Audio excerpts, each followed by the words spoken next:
दिल दे करके दिलवर से क्या शिकायत करना। अब तो मेरे प्राण, मेरे जीवन, धन आपको समर्पित हैं, अब क्या आपसे शिकायत करें। अब तो जो भी जैसे भी आपका विधान होगा हंस कर सहेंगे, कभी किसी से कुछ न कहेंगे। ये थोड़ा प्रेम करके तो देखो, बहुत संबंध बनाए, बहुत प्रेम का नाटक खेल लिया, थोड़ा इनसे भी कर लो।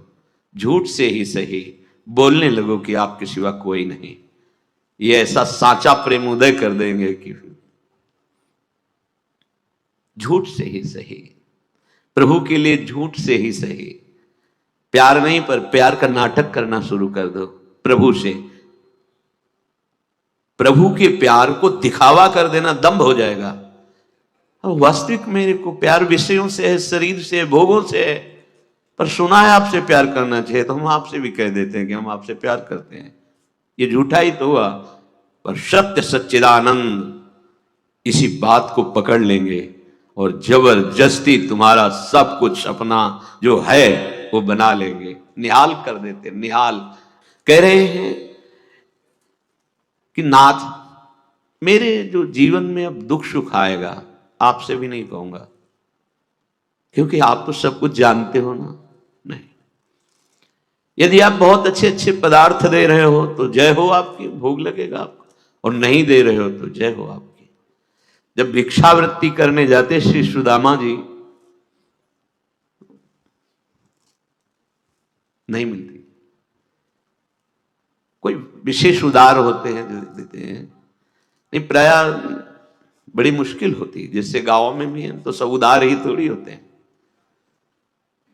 लौटते घर आते पत्नी पूछती कि कुछ मिला भिक्षा में, नहीं, तुलसी दल ठाकुर जी के चरणों में रख देते भोग के रूप में, और उसी को प्रसाद रूप में जिह्वा में चरणामृत, किसी से नहीं कहते। एक बार केवल भिक्षा के लिए 5 घर निकलते, कई कई दिन भूखे रहते, लेकिन नान्य आश्रय और ना कोई शिकवा शिकायत प्रभु से भी।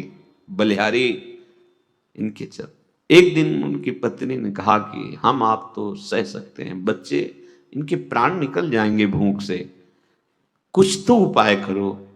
उनका हम क्या उपाय करें, हम भगवद आश्रित हैं, ब्रह्म ऋषि के कुल में जन्म हुआ है तो हमारी वृत्ति है 5 घरों से मांग करके, हम उपरोहित कर्म करते नहीं जिससे हम जजमानों के यहाँ जाएं। अब तो हमारे श्री कृष्ण बड़ी कृपा है उनकी, तो ऐसे भगवान भोग का कवल ले ही रहे, एकदम रुक गए। भगवान की आंखें भर आई। रुक्मिणी जी बहुत प्रेमी हैं प्रभु की दृष्टि से, ऐसी दशा तो किसी भक्त के दुख पे होती है।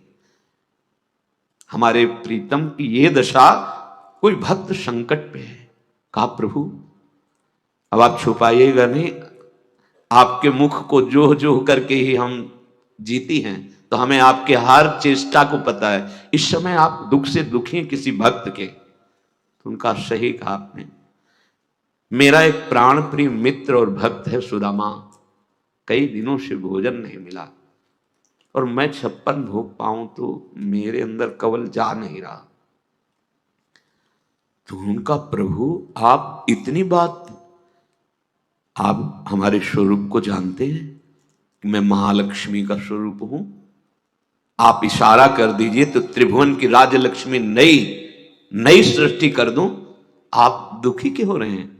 बोले बस समस्या तो यही है कि वो कुछ चाहता नहीं, चाह कर ले तब ना, वो चाहता नहीं, कैसे दे दूं ये माया, कैसे दे दूं जब चाह नहीं कर रहा? बोले पैदा करो जाके चाह। रुक्मिणी जी ने कहा हम आपको ऐसे नहीं देख सकती, आप जाओ। और तो बोले मेरी सामर्थ्य नहीं कि सुदामा के हृदय में चाह पैदा कर दे। हाँ, अच्छी सलाह दी, उनकी पत्नी की तो चाह पैदा कर सकते हैं, लेकिन सुदामा के, भगवान कह रहे मेरी सामर्थ्य और नहीं है। नरसिंह भगवान 5 वर्ष के बालक प्रहलाद से कहते मेरी आज्ञा का पालन करो, मैं आज्ञा करता हूं, वरदान मांगो। स्वामी की आज्ञा अक्षरशः पालन की जाती है। प्रहलाद जी ने कहा प्रभु अवश्य, मैं एक वरदान मांगता हूं कि मेरे हृदय में कोई मांगने की इच्छा ही ना हो।